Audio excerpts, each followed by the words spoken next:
Who are the people who have helped to make you who you are today? I'm talking about those individuals who have left their fingerprint on your life. The ones who, at a critical moment, redirected your path in such a way that today you look back and say, I never would have become who I am were it not for that person's influence.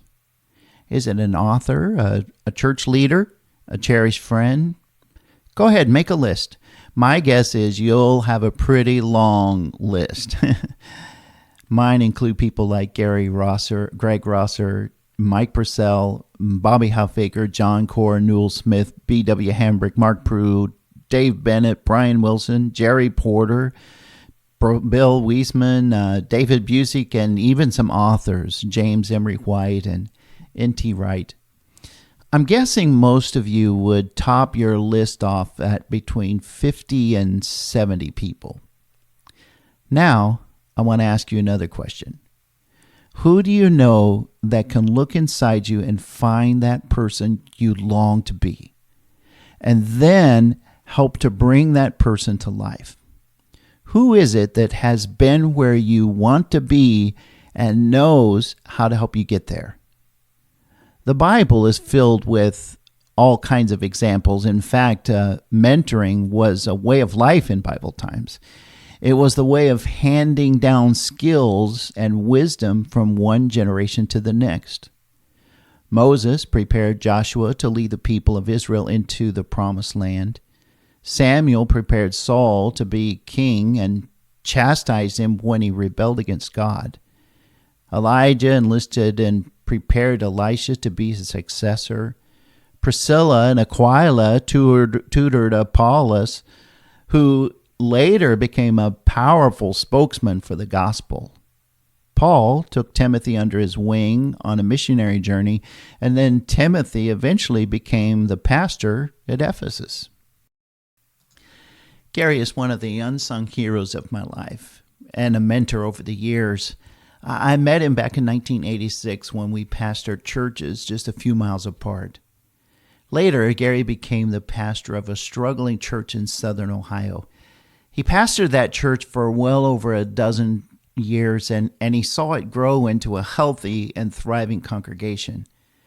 Several leaders came out of the Wheelersburg church, many of whom went on to revitalize or plant numerous other churches in the Ohio River Valley. The last time we were together, I asked Gary what his number one priority is. He didn't hesitate. Cast vision and mentor 5 men. Early each morning, Gary meets with one of these 5 men who have made 3 basic commitments.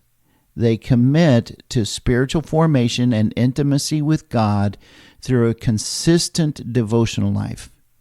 They commit to a life of good stewardship, which includes the giving of their tithes to the local church. And they commit to being actively engaged in ministry in the local church.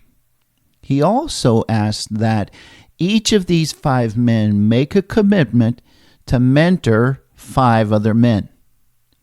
Now, if you do the math, you can see the genius behind it. In fact, it almost sounds biblical. Ecclesiastes 4:9-10 says, 2 are better than 1 because they have a good return for their labor. For if either of them falls, the one will lift up his companion. But woe to the one who falls when there is not another to lift him up. I wonder what would happen if you were to find a person who can mentor you. Through thoughtful and prayerful consideration, choose someone who has been where you want to be and knows how to help you get there. Be bold. Ask right out, I'd like you to be my mentor. Can we meet together for a period of time? And I'm really interested in learning more about, and then you tell them the subject. And be specific about where you want your conversation to go. Even better, are there people you can pour your life into through a mentoring relationship? Individuals who share similar goals and who are actively seeking ways to grow in a particular area of their lives, who will not hesitate to take a risk and be responsible. Now, keep in mind that being a mentor may include discipleship, but it goes much further. It may also include principles and practices or connections and other tools to prepare someone and help them avoid certain stumbling blocks along the way. Next week, I'm going to meet with my friend Dennis. Dennis has several years of experience launching small groups here in Palm Beach County and beyond. And these are groups of professional men who are living out their Christianity in the marketplace. I have a lot to learn, and I'm anxious to sharpen my skills. I believe our times together will truly be an iron sharpens iron experience.